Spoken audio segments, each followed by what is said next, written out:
다 같이 하나님 사랑합니다. 하나님 사랑합니다. 할렐루야.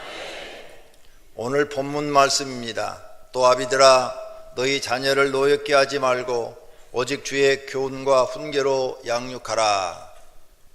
이 말씀은 자녀들을 양육할 때 화나게 하지 마라, 자녀들을 괴롭히고 자녀들을 노엽게 하지 마라, 그리고 하나님의 말씀과 훈계로 양육하여 하나님의 자녀로 잘 키워노라, 이런 말씀인 줄로 믿습니다. 오늘은 어린이 주일입니다. 5월은 가정의 달이고, 첫째 주는 어린이 주일, 둘째 주는 어버이 주일, 셋째 주는 스승의 주일, 넷째 주는 부부의 주일, 이렇게 지킵니다. 오늘 이 5월 첫째 주 어린이 주일날 어린이 교육에 관하여 말씀을 드리려고 합니다. 우리들이 살고 있는 현대의 자녀 교육이 매우 어렵습니다. 그래서 많은 가정이 자녀를 잘 교육시키려고 애쓰고 노력하는데도 말을 듣지 않고 곁길로 가는 자녀들이 많이 나옵니다. 낳기는 하였지만 어떻게 자녀를 교육시켜야 할지 부모들의 고민인 것입니다. 요즘 뉴스를 들어보니까 어떤 가정은 자녀를 학대를 많이 해서 그 학대받은 아이들이 죽기도 하고, 또 심한 질병에 걸리기도 하고, 또 자녀들이 나아가서 범죄를 저지르기도 하고, 이런 일들을 뉴스를 통해서 듣습니다. 며칠 전에는 중학생이 컴퓨터 중독에 빠져가지고 게임을 하다가 갑자기 부엌으로 가서 칼을 들고 자기 누나 방에 들어가서 21살 된 누나를 10군데를 찔렀대요. 그래갖고 중태에 빠져가지고 입원했는데, 경찰이 조사를 해보니까 그 컴퓨터 게임이 사람을 막 잔인하게 죽이는 그런 게임이었대요. 그걸 보고 자기도 모르게 흥분해서 한 짓이다, 이렇게 발표를 했더라고요. 이렇게 요즘은 세대가 많이 달라져서 내 자녀가 무슨 짓을 할지 부모도 모르는 그런 끔찍한 세상이 되어져 가고 있습니다. 이럴 때일수록 우리는 하나님께서 우리에게 주신 자녀를 잘 양육하는 기술이 필요한 줄로 믿습니다. 믿음도 필요하지만 부모님들이 자녀를 잘 교육하는 방법이 필요하다, 그 말입니다. 이걸 모르고 그냥 밥만 먹여주고 학교만 보낸다고 아이들이 다 바르게 자라는 것은 아니라는 것입니다. 우리는 하나님을 믿는 사람으로서 자녀들이 요셉이나 여자는 에스더처럼 성장하여 주었으면 하는 바람을 가지고 있습니다. 그래서 자녀 이름을 어떤 집은 아들은 태어나면 요셉, 요한 이렇게 짓는 집이 있습니다. 또 어떤 집은 에스더, 한나 이런 이름들을 많이 지어줍니다. 왜? 너희는, 남자는 요셉, 요한처럼 그렇게 하나님 앞에 크게 쓰임받는 사람이 되라는 겁니다. 여자는 에스더 왕후처럼, 기도하는 한나처럼 그렇게 쓰임받으라고 그런 이름들을 지어주기도 합니다. 이 두 사람의 특징을 보면은 첫째로 하나님을 잘 믿습니다. 누구보다도 하나님을 참 잘 믿어요. 나무랄 데가 없이 하나님을 잘 믿습니다. 그러니 하나님이 복을 주실 수밖에 없습니다. 우리 자녀들이 그렇게 하나님 잘 믿기를 모든 성도가 바라고 있는 것입니다. 둘째로 이 두 사람의 특징은 정직하고 성실합니다. 요셉과 에스더는 아주 정직하고 성실해요.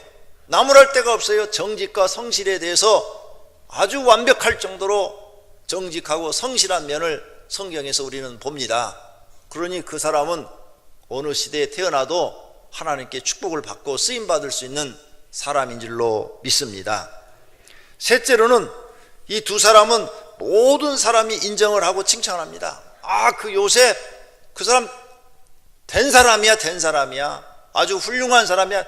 그 사람이 종살이 할 때도 얼마나 성실하고 아주 정직했는지 주인이 다 다 맡겼어. 금고까지 그냥 다 맡겼어. 그 정도로 정직하고 성실해서 된 사람이야.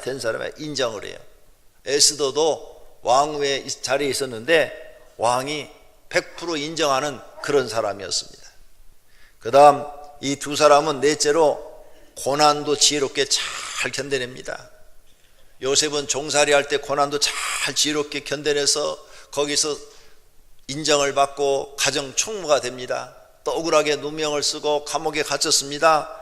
감옥에 갇혀서도 그 엄청난 고난 속에서 답답한 감옥 아닌데도 성실해서 간수장한테 인정을 받아서 그 감옥 안에서 사물을 보는 사람으로 바뀝니다. 고난도 참 지혜롭게 잘 견뎌내요. 그러다가 하나님의 특별한 은혜로 애굽의 총리가 된 줄로 믿습니다. 에스더도 부모 없이 자랐어요. 부모 없이 사촌 오빠 모르드게의 손에 자랐는데 부모가 없는 그런 어려움 속에 사는데도 잘 견뎌내요. 삐뚤어지지 않고 바른 길로 잘 견뎌내서 바르게 갑니다. 그리고 그가 왕후가 됐어요. 왕후가 되면 이제 교만하고 오만할 정도가 되는데 역시 왕후가 돼서도 잘 견뎌냅니다. 사람들한테 인정을 받습니다. 우리는 이런 사람이 되어야 할 줄로 믿습니다. 할렐루야. 이렇게 두 사람은 고난 중에도 잘 지혜롭게 견뎌내요. 우리 자녀가 이런 자녀가 된다면 우리가 얼마나 행복하겠습니까? 다섯째로는 이 두 사람에게는 하나님이 함께 하시고 복을 주십니다. 이렇게 사람이 됐으니까 하나님이 함께 해 주실 수밖에 없고 그들이 하는 일이면 모든 일이 형통해서 잘 될 수밖에 없는 거예요. 하나님이 도우셔서 복을 주신 줄로 믿습니다. 여섯 번째로는 두 사람은 그 시대에 큰 인물로 쓰임을 받습니다. 두 사람 다 여자인 에스더도 그 시대에 유대인들을 구하는 큰 인물로 쓰임받고 요셉도 자기 가족을 다 구하는 인물로 쓰임을 받습니다. 또 애굽의 사람을 기근해서 구해내는 사람으로 쓰임받아요. 하나님은 오늘도 이런 사람을 찾고 계시는 줄로 믿습니다. 우리도 이런 사람이 되려고 노력해야 되고 우리 자녀들도 요셉과 에스더처럼 양육하려고 해야 될 줄로 믿습니다. 우리 모든 자녀가 이 두 사람처럼 되었으면 합니다. 그렇게 되기를 여러분은 날마다 기도하시기를 바랍니다. 할렐루야. 우리가 바라는 대로 우리 자녀들이 다 이렇게 된다면 무슨 걱정이 있겠습니까? 아무런 걱정할 것이 없지요. 세상은 그렇게 호락호락하지 않습니다. 세상은 우리가 생각하는 거하고 정반대 사건들이 훨씬 더 많이 일어납니다. 그래서 우리는 첫째로 현대 자녀 교육의 문제점에 대해서 생각을 해봐야 됩니다. 우리가 우리 자녀를 낳았는데 가르쳐야 되겠는데 뭔가 교육을 시켜야 되겠는데 지침서가 없습니다. 지침서. 자녀 교육을 1살 때는 이렇게 시키고 2살 때는 이렇게 시키고 3살 때는 이렇게 시키고 4살 때는 이렇게 교육하라 이런 지침서가 없어요. 그래서 자녀를 낳으면 어떻게 가르칠지를 모르니까 무조건 잘해주는 것밖에 없는 거예요. 무조건 잘해주는 거예요. 예. 모르니까 그냥 사랑스럽고 이쁜 새끼니까 무조건 잘해주는 거죠. 예. 그런데 나중에 이 아이가 부모 말을 안 듣는 아이가 돼서 곁길로 간단 말이야. 부모는 잘 이해가 안 가요. 내가 너한테 얼마나 잘해줬는데 네가 이렇게 내 속을 썩이냐고 그래. 잘해줬죠. 세상에서 공주처럼 왕자처럼 키워줬죠. 그런데 교육은 못 시킨 겁니다. 키워는 주었는데 교육은 못 시킨 거예요. 그래서 교육이 필요하다는 것입니다. 또 부모마다 생각이 달라요. 모든 부모가 자녀를 키우는 그 생각이 달라가지고 각 가정마다 다르게 자녀를 교육하는데 자녀들이 제대로 교육을 받지 못한 가정, 잘못된 교육을 받은 가정도 많다 그 말이에요. 또 어떤 가정은 전혀 가정 교육을 시키지 못해요. 전혀 그냥 방치해 두는 거죠. 알아서 커라. 알아서. 나 바쁘니까 밥은 먹여줄 테니까 네가 알아서 커라. 학교도 보내줄 테니까 네가 알아서 커라. 이렇게 바쁘게 사는 부모들도 있습니다. 그래서 요즘 현대 자녀 교육의 문제점이 이런 것들을 어떻게 해결하느냐, 부모님이 고민 좀 하셔야 됩니다. 그리고 내 자식 정말 사회에 나가서 성공하도록 키워야 되는데 어떻게 키워야 될까? 기도도 하시고 고민도 하셔서 잘 키워서 요셉과 에스더 같은 인물 만드시기를 바랍니다. 두 번째로는 현대인의 자녀 교육을 살펴봤습니다. 어떻게들 자녀들을 교육을 시키느냐. 어떤 가정을 보니까 무조건적 사랑을 줘요. 무조건적 사랑. 애가 실수를 해서 엎어져도 뭐 잘못을 해서 깨트려도 또 부모의 머리카락을 잡고 잡아 당겨도 옷을 찢어도 무조건 사랑해요. 아이고 이쁜 내 새끼, 이쁜 내 새끼, 무조건 사랑을 해요. 그거 누가 조금만 뭐라고 그러면은 왜 그래요? 내 자식, 내 새끼 이쁜데 왜 내 새끼 야단해요? 나도 야단하지 않는데. 그러니까 지난번에 뉴스도 그거 나오던데요. 학교에서 선생님이 체벌을 한번 했어요. 심하게 한 것도 아니고 그냥 손바닥 때렸는데 그 부모가 와가지고 나도 내 새끼 안 때리는데 왜 선생님이 내 새끼 손바닥 때렸냐고 선생님 뺨을 때려버렸더만. 요즘 그런 세상이에요. 요즘 선생님들이 매를 맞아야 되는 세상이에요. 자, 이렇게 무조건적 사랑을 하는 부모들도 있더라 이거죠. 그런데 이렇게 키워놓으면 어떻게 되느냐? 아이가 선악을 구분을 못해요. 어떤 일이 선하고 어떤 일이 악한지 옳고 그름을 구분을 못해요. 그러니까 걔는 옳고 그름이 모르니까 자기는 옳다고 했는데 다른 사람이 보면 틀린 거예요.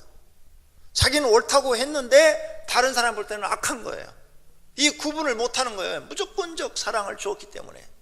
그래서 이런 자녀들은 남들이 볼 때 자기 눈에는 이쁜데 다른 사람이 볼 때는 미운 새끼야.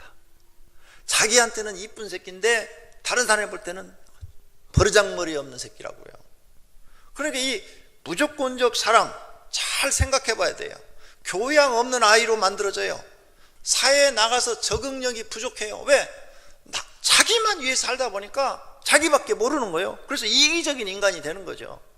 자기밖에 몰라. 뭐든지 자기 중심이야. 부모도 몰라요. 나중에 크면. 왜? 자기밖에 모르니까. 어렸을 때부터 자기 위주로만 살았기 때문에 뭐든지 부모도 몰라봐요. 그러니까 어느 부잣집에서 몇 년 전에 사건 보니까 수백을 갖고 있는 집에서 부모가 죽었는데 그놈을 잡고 나서 보니까 아들이었다고 그러잖아요. 미국 유학까지 시켜줬는데 돈이 떨어지니까 부모한테 돈 달라니까 곁길로 나가니까 돈 안 주니까 복면 쓰고 들어가서 부모를 죽였다. 이런 끔찍한 일들이 일어나는 거예요. 이게 무조건적 사랑, 옳고 그름을 못 배운 거죠. 이런 사랑은 자녀를 이렇게 망칠 수 있다는 것을 우리가 알고 교육을 잘 선택을 해야 되는 것입니다. 그 다음에 어떤 가정은 약간의 사랑만 줘요. 약간의 사랑. 그래서 다른 친구들은 부모한테 사랑을 많이 받고 자라는데 자기는 조금만 받고 자라니까 욕구불만이라는 게 생겨요. 욕구불만. 나도 사랑을 많이 받고 싶어. 부모님한테 많은 사랑을 받고 싶어요. 그런데 부모님은 바쁘다 뭐하다 전혀 사랑을 주질 않네. 약간의 사랑만 받아요. 이러다 보니까 욕구불만이 생기고 때로는 소심해지고 또 단체에 적응하는 것이 부족하고 그래서 더 엄마 아빠한테 인정받고 싶어서 막 튀는 행동을 해요. 막 튀는 행동. 어떤 때는 사고를 탁 쳐요. 또 어떤 때는 안 아픈데 막 아프다고도 하고 조금 아프면 많이 아프다고 그러고. 왜 그래요? 사랑받고 싶어서 그런 거예요. 그래서 애들이 옛날에 아프면 이 새끼 사랑받고 싶어서 그러네? 이렇게 말을 했잖아요. 제가 책을 읽어보니까 혁명가 있죠. 혁명가는 둘째 아들이 많다 이렇게 책에 돼 있더라고요. 둘째 아들이 많다. 왜 그러느냐? 첫째 아들이 부모님의 사랑을 다 받는 거예요. 둘째 아들이 사랑을 받고 싶은데 부모가 첫째 아들한테 사랑을 다 주고 둘째 아들한테는 조금만 주는 거예요. 그러니까 욕구불만이 생겨. 그래서 막 사고를 치는 거예요. 나도 관심을 좀 갖고 싶어서. 그래도 부모가 그러면 더 야단하고 별로 사랑을 안 주고 이래가지고 이 어렸을 때 성품이 투쟁적으로 바뀐다는 거죠. 투쟁적으로. 그래갖고 사회에 딱 나오면 불이라든지 뭐 잘못된 것을 보면 막 투쟁하는데 막 앞장선다는 거예요. 요즘은 둘만 나니까 둘째가 그럴 리가 없지만 옛날에는 한 타스씩 났으니까 둘째가 그랬다고 책에 나와 있더라고요. 책에 투쟁적인 사람들이 거의 다 둘째 아들들이다 이렇게 나와 있더라고요. 그래서 혁명가는 둘째 아들이 참 많이 나왔다, 역사적으로 그렇게 얘기를 하더라고요. 왜 그러냐? 사랑을 흡족하게 받지 못해서 그렇대요. 그러니까 여러분 자녀를 키울 때 여러 자녀가 있으면 골고루 사랑을 똑같이 줘야지, 누구는 주고 누구는 적게 주면 부모한테 투쟁하는 사람이 된다는 것입니다. 그 다음 우리가 자녀 교육을 하는데 현대 자녀 무관심이 있어요. 무관심. 너무 부모가 사는 게 바빠. 또 바쁘지 않아도 또 무관심한 사람이 있어요. 네. 그냥 아무런 간섭을 안 해. 얘가 이것을 하든 저것을 하든 그냥 간섭을 안 해. 잘해주는 것도 없고 그냥 알아서 그러는 거예요. 그냥 무관심이야. 지가 알아서 다 크겠지 뭐. 태어나면 다 자기 밥그릇 갖고 태어난다고 그러더라. 지가 알아서 다 크겠지. 무관심. 아빠도 무관심, 엄마도 무관심. 이런 아이들도 분별력을 상실한답니다. 분별력이 없어진대요. 세상에 대한 분별력이 없어요. 내가 어떻게 살아야 될지, 또 무엇을 공부를 해야 될지, 진로는 또 어떻게 가야 될지, 어떤 것이 옳은 건지 틀린 건지 이런 아이들도 구분을 못한대요. 욕구불만도 엄청나게 많고, 그러다 보니까 분노장애가 일어난대. 분노장애. 그래서 이런 아이들이 막 한 번 화가 나오면 자기가 자기를 절제를 못해가지고 막 심하게 남을 폭행하거나 물건을 때려 부수거나 아니면 막 소리를 지르거나 이 분노장애가 일어난다는 거죠. 그리고 때로는 막 굉장히 비관적이라는 거죠. 자기 자신이 막 엄청난 비관을 한다는 거예요. 나는 아무것도 할 수 없는 놈, 막 이렇게 하면서 자기를 굉장히 비하시킨다는 거죠. 또 인격 장애도 나타난답니다. 인격 장애. 어떤 때는 너무 좋고 막 자기 간이라도 다 빼줄 것처럼 이렇게 사랑을 표현하는데 갑자기 어느 날은 또 막 돌변해가지고 악마로 바뀐다는 거죠. 포악한 말과 포악한 막 행동을 한다는 거죠. 인격 장애. 어떤 너무너무 친절하게 잘하는데 어떤 말은 또 거짓말을 해가지고 상대방을 속이기도 하고, 또 정서적으로 불안하다는 거죠. 성격 장애도 나타난다는 거죠. 그러므로 자녀를 무관심하게 키우면 결국은 이런 것들을 어려서부터 자기도 모르게 자기 몸에 새겨지게 돼서 자녀가 잘못 성장할 수밖에 없다는 거예요. 그러므로 부모는 자녀를 무관심으로 방치해두면 안 된다는 거예요. 잘 양육할 계획을 세우셔야 된다는 거예요. 네 번째로는 학대받는 아이가 있다는 거죠. 학대받는 아이. 어려서부터 부모한테 언어로 학대를 받아요. 언어로. 이건 지혜비 닮아서 그래, 너는 네 엄마 닮아서 그래, 막 어렸을 때부터 막 이런 못된 것만 전부 다 누구 닮았다 누구 닮았다 이렇게 해가지고 이 아이들한테 상처를 주고, 그 다음에 더 심한 사람들은 막 아이들을 죽어라고 막 때리고 폭행을 가하고 막 이렇게 한다는 거죠. 이런 아이들은 학대를 받으면서 크는데 상처가 너무 많다는 거죠. 마음속에 상처가 너무 많아서 때로는 심한 열등감, 엄청난 열등감 속에 빠져있고 나는 아무것도 할 수 없어. 또 이런 아이들도 막 분노장애가 있어요. 그러다가 막 분노가 폭발하면은 눈이 뒤집어지는 행동을 막 한다는 거죠. 그리고 사람들에 대한 막 불만, 부모에 대한 불만, 막 이 사람들, 선생님에 대한 불만, 모든 사회를 다 불만, 사회에 대한 불만, 직장에 들어가면 직장에 가서도 뭐 사장에 대한 불만, 과장에 대한 불만, 이런 불만이 훨씬 많다. 왜? 자기는 사랑을 받아본 적이 없기 때문에 사랑이 뭔지도 잘 모르고 사랑을 어떻게 표현할지도 모르고 또 받는 것도 잘 모르는 거예요. 왜? 어렸을 때부터 학대만 받아왔으니까 불만만 있는 거예요. 불만만. 뭐든지 사물을 보면 불만스러운 것만 보이는 거죠.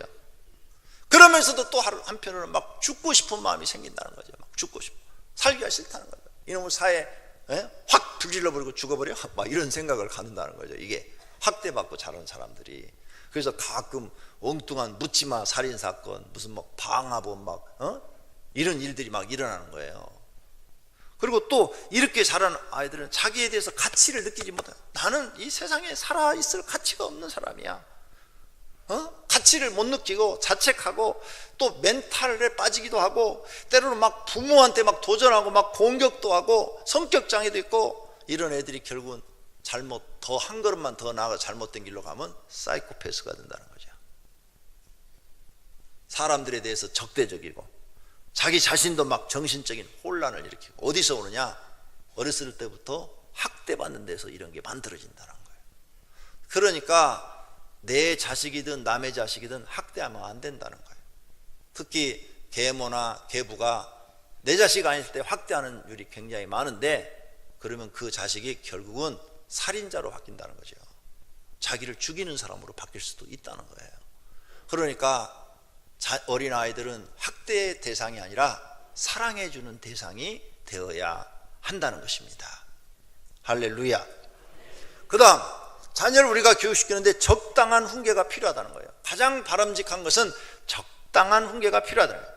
적당하게 자녀를 훈계할 줄 아는 부모는 아이들을 바르게 성장한다는 거죠. 그리고 교양 있게 만들고 책임감 있게 만들고 성실하게 만들고 정직하게 만들고 사회 적응이 우수하게 만들어서, 이런 아이들은 세상에 나가서 어떤 일을 맡겨줘도 자기 일을 잘 감당하고 그 일을 해내는 좋은 사람이 된다는 거예요. 그 적당한 훈계가 뭐냐? 적당한 훈계가 뭐냐? 사랑할 때는 사랑해주고 잘못했을 때는 옳고 그름을 가르쳐주는 그런 부모가 되어야 한다는 것이죠. 그럼 세 번째로, 이 적당한 훈계를 하기 위해서는 올바른 자녀 교육을 우리가 알아야 된다. 올바른 자녀 교육, 첫 번째로 우리가 자녀를 바르게 하려면 사랑해 줘야 된다는 거죠. 자녀는 사랑을 받는 대상이다. 받는 대상. 그러니까 부모가 자녀를 사랑해 줘야 한다는 거죠. 사랑한다는 것을 마음으로만 갖고 있으면 안 되고 말과 행동으로 표현하셔야 된다는 거예요. 표현. 말과 행동으로. 그래서 자주 어렸을 때부터 아이들한테 아빠는 너를 사랑해. 자꾸 사랑한다는 말을 자주 해주라 이게. 딸한테도 아빠는 너를 사랑해. 이렇게 자꾸 사랑한다는 하고, 또 가끔 안아주기도 하고, 아들이든 딸이든 이렇게 자꾸 안아주기도 하고. 근데 여자분들은 대체로 이걸 해요. 자기 자식들한테. 왜? 어려서부터 이렇게 젖을 먹여서 자연스럽게 이렇게 안아주기도 하고 사랑한다고도 하고 내 새끼 하고 이렇게 하는데, 아빠들도 요즘 젊은 사람들은 잘해요. 잘하는데 나이 드신 분들은 못해요. 마음으로는 엄청 사랑하는데 말로도 표현을 못해요. 마음으로만 해요. 마음으로만. 왜 그러냐? 옛날 우리 교육이 그랬어요. 옛날 우리 교육이 그런 걸 표현하면 등신이야. 그래서 자녀 자랑하고 마누라 자랑하면 8등신이래. 그러니까 절대 안 하는 거야. 절대. 그건 옛날 교육 방식이고 지금은 아니에요. 지금은 자식 사랑 않는 것이 8등신이에요. 지금 시대는 자녀를 사랑해 준다. 표현해야 됩니다. 나는 너를 사랑한다. 말과 행동으로 자주 표현해 주시기를 바랍니다. 부모, 아빠가 특히 더 해줘야 돼요. 아빠가. 근데 아빠들이 잘 못해요. 왜 그러냐? 쑥스러워서. 자기 자식인데도 아빠가 널 사랑해, 이 말이 쑥스러워요. 쑥스러워. 왜 쑥스러울까? 안 해봐가지고 쑥스러운 거예요. 하나도 쑥스러운 얘기가 아닌데, 교회 나오면 이거 못하는 것과 똑같아요. 처음 교회 나오면 할렐루야 아멘 못해요. 다른 사람 다 아멘 해도 속으로는 했어. 근데 입으로는 안 돼. 쑥스러워서. 한국 사람들은 쑥기가 없어요. 그래서 쑥을 많이 드셔야 되는데, 봄철에 쑥 많이 나오는데, 쑥을 많이 드시면 쑥기가 좀 있을 거예요. 꼭 해주셔야 돼요. 여러분 자녀를 바르게 하려면 자녀가 아빠 엄마가 나를 사랑한다는 것을 느껴야 돼요. 느껴야 아빠 엄마가 나를 사랑하니까 내가 아빠 엄마의 기대치에 벗어나면 안 돼, 이런 생각을 갖는 거예요. 근데 엄마 아빠가 나를 사랑하지 않는다 그러면 자꾸 애가 방황하는 거예요. 방황. 딴 데로 자꾸 마음이 방황해요. 반드시 이걸 해야 됩니다. 사랑한다는 것을. 두 번째로는 자녀를 소중하게 여기셔야 돼요. 너는 내게 아주 귀찮은 존재야. 내가 너만 없었으면은 아이고 내가 이 고생 안 할 텐데 너 때문에 내가 이 생고생하는 거야. 이렇게 표현하시면 안 돼요. 절대로 안 돼요. 그러면 자녀는 아, 우리 엄마가 나 때문에 고생하는구나. 나 같은 건 쓸모없어. 집을 나갈까? 아니면 죽어버릴까? 엄마는 나 때문에 고생하는 거야. 아빠도 나 때문에 고생하는 거야. 이렇게 생각해요. 단순하니까. 그게 화가 나서 하는 말인데 애는 그걸 구분 못해요. 그냥 그대로 받아들이는 거예요. 그렇게 얘기하면 절대 안 되고, 너는 소중하다. 너는 엄마한테 매우 소중한 자식이야. 공부를 못해도 너는 아빠한테 굉장히 소중한 자식이야. 그러니 네가 건강하게 잘 자라기를 바란다. 이렇게 말을 해줘야 돼요. 그래야 얘가 나쁜 마음을 딱 먹었다 하도 엄마 아빠가 나를 이렇게 소중하게 여기는데 내가 나쁜 짓을 하면 엄마 아빠가 얼마나 마음 상하실까, 이 생각이 들게 해줘야 되는 거예요. 그런데 그런 말은 한마디도 안 하고, 이 새끼야 너 때문에 내가 나가서 오늘 하루 종일 일하고 들어왔어. 근데 너는 공부도 안 하고 뭐 하는 거야? 이건 천덕꾸러기요. 여러분 자녀는 바르게 될 수가 없답니다. 자녀 교육 방법이 잘못됐대요. 이제부터는 자녀한테 소중하다는 말을 자주 해주시기를 바랍니다. 존재감을 느끼게 해주시기를 바랍니다. 너는 우리 집에 귀한 존재다. 네가 우리 집에 앞으로 대들보다. 그러니까 네가 앞으로 우리 집을 책임지고 갈 사람이야. 그러니 네가 열심히 살기를 바란다. 이렇게 소중함을 넣어주시기를 바랍니다. 할렐루야. 세 번째는 칭찬과 체벌을 교양 있게 하라. 교양 있게 하라는 것은 뭐예요? 성질 내지 말고 하라, 그 말이에요. 칭찬은 여러분이 그래도 성질 안 내고 잘해요. 그런데 어떤 분은 칭찬을 안 해요. 칭찬을 안 해요. 체벌만 해요. 체벌만. 한번 생각해 보세요. 일주일 동안에 내가 내 자녀를 몇 번을 칭찬을 했는가? 한번 생각해 보세요. 정말요. 그 다음에 야단도 체벌이에요. 잘못했을 때 막 야단치는 것도 체벌인데, 야단은 몇 번이나 했는가? 야단. 대체적으로 야단을 많이 했어요. 야단을. 그러면 자녀가 삐뚤어져요. 바르지 못해요. 칭찬을 많이 해줘야 자녀가 더 잘 된답니다. 그러니까 여러분 자녀를 키울 때 일주일 동안에 조금만이라도 애가 뭐가 잘하면 너 어제하고 달라졌네? 야, 오늘은 네가 그렇게 얼굴을 깨끗이 씻었어? 어제는 얼굴이 좀 막 안 씻은 애처럼 지저분하더니 야, 우리 철수 철들었네? 이렇게 한마디 딱 해주면 그 다음 날은 더 깨끗이 씻고 나온대요. 그러니까 이 부모가 입에 이 칭찬할 줄을 모르는 거예요. 애가 저 혼자 막 씻고 나왔어요. 막 씻고 나왔고 막 물이 뚝뚝뚝 떨어지면서 이제 거실을 지나가면은 아빠가 딱 보고, 야, 이 새끼야, 물 떨어져. 똑바로 못해? 이렇게 말한다는 거예요. 그럼 이런 자녀들은 기가 죽고 주눅이 들고 자신감이 떨어지고 불만이 쌓이기 시작한다는 거예요. 그러니까 여러분이 앞으로 꼭 기억하세요. 자녀를 정말 훌륭하게 키우려면 체벌을 나는 어떻게 하고 있는가? 교양 있게 하고 있는가? 아니면 막 감정대로 다 폭발해서 다 하고 있는가? 그리고 칭찬은 일주일에 몇 번 했는가? 앞으로 칭찬하는 횟수가 일주일에 많고 체벌하는 숫자가 적으면 여러분의 자녀는 지금부터라도 바른 길로 가서 기대에 부응하는 훌륭한 자녀가 될 줄로 믿습니다. 네 번째로는 부모가 본을 보여야 된다는 거죠. 최고의 스승은 부모인 것입니다.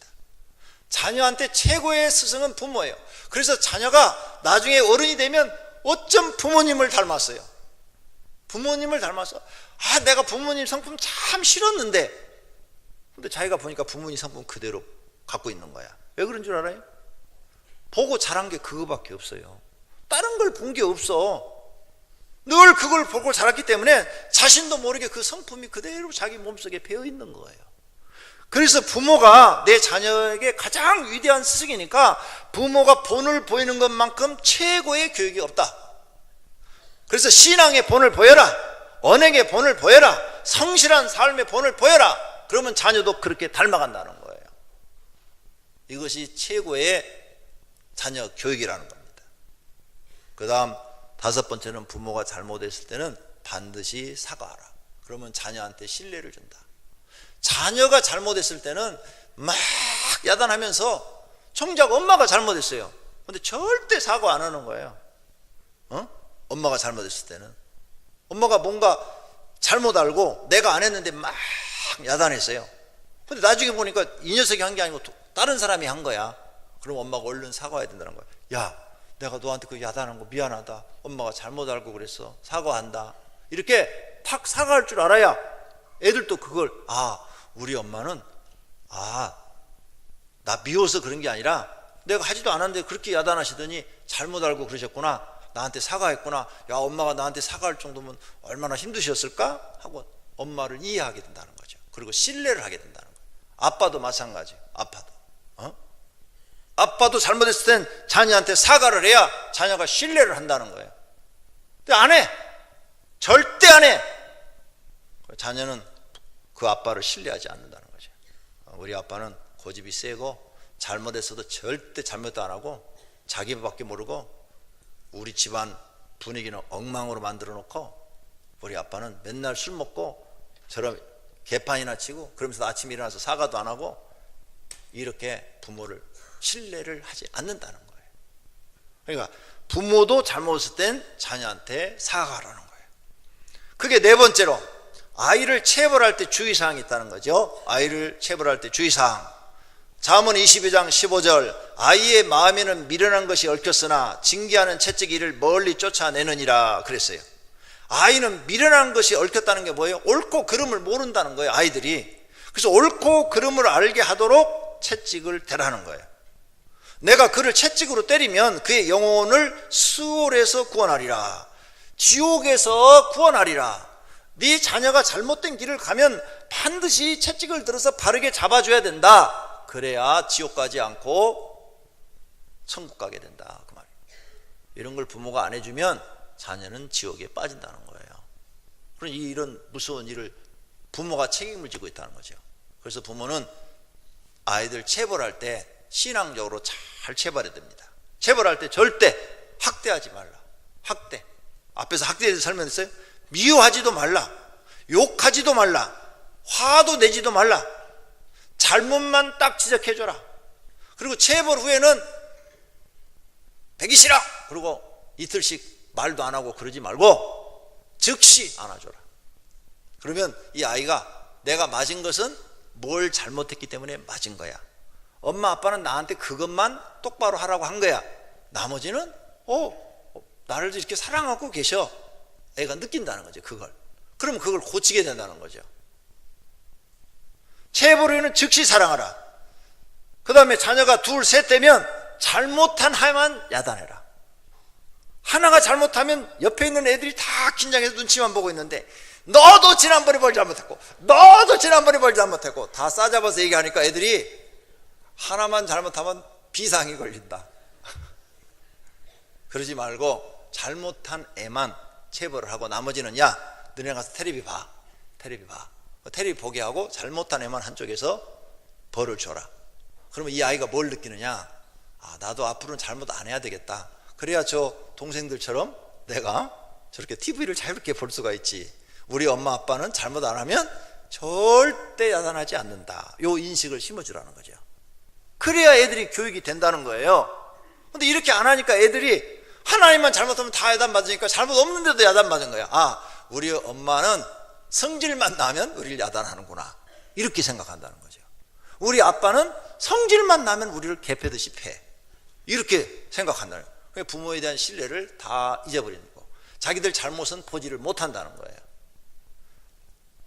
그리고 잘했을 때는 칭찬하라. 할렐루야. 결론으로 자녀 교육은 부모에게 100% 책임이 있습니다. 그러므로 자녀 교육에 관한 계획을 세우셔야 되고 그리고 그 계획표대로 여러분은 지침서대로 행해야 됩니다. 감정대로 하시면 절대로 안 된다는 얘기예요. 또 적당히 낳아 길러야 합니다. 생활에 맞게 낳아야 돼요. 자녀 하나를 키우는데 대단한 많은 양육비가 들어갑니다. 그러므로 여러분 생활에 맞게 하셔야지 생활이 맞지 않게 자녀를 많이 낳으면 평생 가난해서 벗어날 수가 없답니다. 그러므로 또 자녀들한테 해주고 싶은 걸 해줄 수가 없어요. 왜? 해주고는 싶은데 돈이 없는 거예요. 돈이. 그래서 못 해주는 거예요. 그러면 자녀들은 욕구불만이라는 게 생겨요. 다른 애들은 한 달에 용돈 10,000원씩 받아가고 쓰는데 나는 집에서 용돈 한 번도 안 주니까 얘는 이 아이가 돈을 쓰기 위해서는 뭐래요? 거짓말을 해야 돼. 거짓말도 안 통해. 너무 돈이 없어서. 그랬을 때 어떻게 해요? 지나가는 애 쥐어 패고 돈 뺏어야 되는 거예요. 그래야 내가 돈을 쓸 수가 있는 거예요. 그것도 안 되면 도둑질이라도 해야 되는 거죠. 이런 일이 벌어지지 않기 위해서는 꼭 자기 환경에 맞게 자녀를 낳고 그 아이들한테 부모가 책임을 지고 잘해줘야 된다는 것입니다. 자, 우리 기독교인의 자녀 교육 목표 마지막으로 말씀드리겠습니다. 첫째, 하나님을 잘 믿는 것이다. 자녀들한테 어려서부터 아빠는 너한테 원하는 것이 첫째, 하나님 잘 믿는 거야. 둘째, 건강한 거야. 셋째, 공부하는 거야. 첫째가 공부 아니에요. 첫째가 공부 아니에요. 제가 어떤 천재가 쓴 책을 봤어요. 12살 때 서울대를 다녔어요. 12살 때. 막 신문에 옛날에 굉장히 크게 났었어요. 그런데 그분이 책을 냈더라고요. 그래서 그 책을 한번 읽어봤는데 지금 어떻게 사느냐? 보통 사람으로 살아요. 12살에 서울대를 다녀서 입학해서. 대단하잖아요? 그런데 그렇게 써놨어요. 그 책에. 나는 어린 시절이 없다. 어린 시절 기억도 없다. 나는 인생을 잘못 살았다. 내가 다시 태어난다면 나는 보통 사람으로 살고 싶다. 7살 먹었을 때는 7살 먹은 애들하고 막 뛰어놀고 무릎도 깨지고 웃고 아무것도 아니래 깔깔거리고 웃고 이렇게 살고 싶다. 나는 7살 때 그런 적이 없다. 부모가 공부 잘한다고 막 학원에 보내고 막 학교 보내고 막 이래가지고 자기는 어린 시절이 없다는 거예요. 어떤 게 이래는 다시 태어난다면 나는 보통 사람처럼 살고 싶다. 이렇게 책을 써놨더라고요. 그리고 자기는 지금 나이가 40대 중반인데 그때 내가 책을 읽었을 때 나는 지금 보통 사람으로 산다. 이렇게 써놨어요. 그게 제일 행복하다. 여러분은 자녀가 어떻게 되기를 원하시는지 전 모르지만 첫 번째 여러분 자녀는 하나님을 잘 믿도록 키워야 될 줄로 믿습니다. 하나님께 인정받으면 요셉처럼 에스더처럼 하나님이 형통하게 복을 주실 줄로 믿습니다. 마귀 자녀 만들어 놓으면 부모가 하나님께 가서 그 죄값을 하나님이 물으실 거예요. 너 어떻게 하냐? 내가 너한테 선물로 주었는데 네 자녀 왜 마귀 자녀 만들어놨냐? 물으실 거예요. 그때 부끄러움을 당할 거예요. 둘째는 건강한 것이다. 재물을 잃어버린 것은 조금 잃어버린 것이요, 명예를 잃어버린 것은 많이 잃어버린 것이요, 건강을 잃어버린 것은 전부 잃어버린 것이다. 저는 한 33살 때 이 글귀를 한의원 가서 봐고 암기를 해버렸어요. 머릿속으로. 그때 나는 33살 때 몸이 다운됐었어요. 개척교회 2층에서 날마다 귀신 쫓아내고 병자들 기도해주고 그러다 체력이 완전히 탈진돼서 33살밖에 안 됐는데 그 한의원 원장이 돼서 진맥을 딱 하더니 80대 노인이네요. 맥이 80대 노인이래. 목사님 이렇게 가면은 얼마 못 살고 죽으실 겁니다. 해갖고 특별히 그분이 많은 한약을 지어줘서 먹고 다시 살아났는데 그때 거기 가니까 이게 걸려 있더라고요. 그때 외웠어요. 그때 맞다 저거야. 어른들이 다 적어서 건강을 잃어버리면 다 잃어버린 거야. 그러니까 나는 건강을 지켜야 된다. 그래가지고 제가 이렇게 열심히 일을 하지만 나름대로 건강을 지키고 있는 거예요. 그러니까 내가 이 나이가 돼도 병이 없는 거라고요. 여러분도 건강하시기를 바랍니다. 재물을 잃어버린 것은 조금 잃어버린 것이요, 명예를 잃어버린 것은 많이 잃어버린 것이요, 건강을 잃어버린 것은 전부 잃어버린 것이다. 이걸 새겨놓으시기를 바랍니다. 그러면 여러분 자녀가 건강하게 자라는 거, 그것만 해도 하나님께 감사하시기를 바랍니다. 셋째가 공부입니다. 그래서 공부는 뭐냐? 공부를 잘하면 돈을 좀 편하게 벌고, 공부를 못하면 육체적으로 다 떼고서 돈을 벌어야 되니까 좀 힘들게 버는 거예요. 그러니까 아이들한테 야, 네가 공부를 많이 하면 돈을 좀 편하게 벌 수 있어. 공부를 많이 하면 돈을 많이 번다? 절대 그렇진 않아요. 공부를 못한 사람도 돈 많이 번 사람이 있어요. 공부 많이 했는데도 다 실패해갖고 빚더미 있는 사람도 많아요. 그게 아니에요. 공부를 잘해서 성적이 좋으면 세상에 나가서 돈을 좀 힘들지 않고 편안하게 앉아서 벌 수 있다는 거죠. 그러니까 너 공부 열심히 해라. 이렇게 공부의 목적을 정해줘야지. 너 공부해서 반드시 성공해야 된다. 공부해서 너 반드시 성공해. 공부한다고 성공하는 거 절대 안 해요. 거짓말하지 마세요. 공부한다고 성공한 사람 못 봤어요. 공부 1등한 사람이 인생도 성공한 사람은 아무도 없어요. 그래 자꾸 잘못된 주입을 시키는 거예요. 잘못된 주입을. 그리고 그 영혼은 공부에 미쳐가지고 목적도 이루지도 못했지만은 그 영혼은 완전히 그냥 세상 사람이 돼갖고 하나님하고 관계없는 사람이 되는 거예요. 이런 자녀 만들면 안 됩니다. 돈은 하나님 잘 믿으면 필요한 만큼 주시는 줄 믿으시기를 바랍니다. 이렇게 교육하는 것이 자녀를 사랑하는 것입니다. 또 우리 교회에서 교인 보감을 자녀들한테 지금 가르치고 있는데, 부모님이 있고 자녀에게 이야기해주면 좋은 영성교육과 인성교육이 될 것입니다. 5분 안에 얘기해 줄 수 있는 짧은 스토리인데 감동적이에요. 그래서 아이들한테 감동을 줄 수 있어요. 부모님도 읽으면 은혜가 돼요. 나도 그거 읽을 때 은혜를 받았는데 여러분도 읽으면 은혜가 돼요. 애들이 배우는 책 갖다가 읽고 애들한테 한번 얘기해주고, 너 어떻게 생각하냐 한번 물어보고, 이렇게 하면 여러분의 자녀가 영성과 인성 교육이 잘 되어져서 훌륭한 자녀가 될 줄로 믿습니다. 우리 다 같이 에베소 6장 4절 읽고 마치겠습니다. 또 아비들아, 너희 자녀를 노엽게 하지 말고 오직 주의 교훈과 훈계로 양육하라. 아멘. 오늘 말씀을 생각하시면서 결심의 기도 하시겠습니다.